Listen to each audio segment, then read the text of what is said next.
வருடந்தோறும் ஏப்ரல், மே, ஜூன் மாதங்களில் கோடையின் தாக்கத்தை சமாளிக்க சென்னையில் பல்வேறு இடங்களில் கோடைக்கால நீரூற்று என்ற பெயரில் தமிழன் பவுண்டேஷன் சார்பாக நீர்மோர், தர்பூசணி, பழச்சாறுகள் போன்றவற்றை வழங்கி வருகின்றனர்.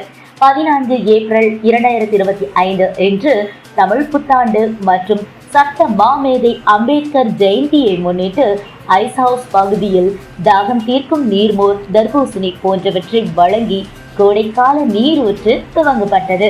முன்னதாக அனைத்து சமுதாய கூட்டமைப்பு சார்பாக அம்பேத்கர் ஜெயந்தி விழா கொண்டாடப்பட்டது. அம்பேத்கரின் திருவுருவ படத்திற்கு பல்வேறு சமுதாயத்தைச் சேர்ந்த பொதுமக்களும் சமூக ஆர்வலர்களும் புஷ்பாஞ்சலி செலுத்தினர்.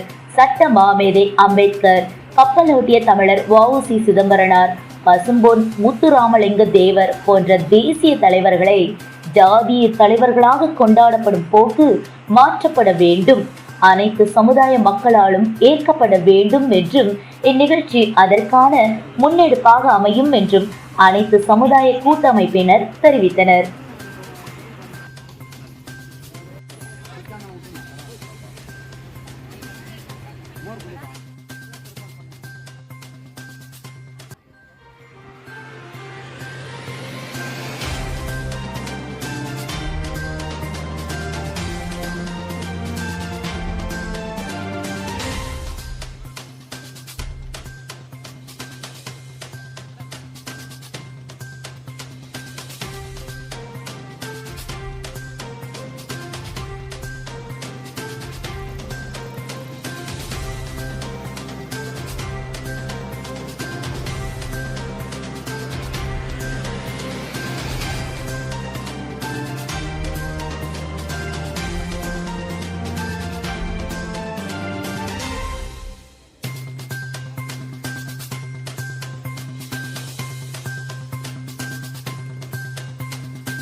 அது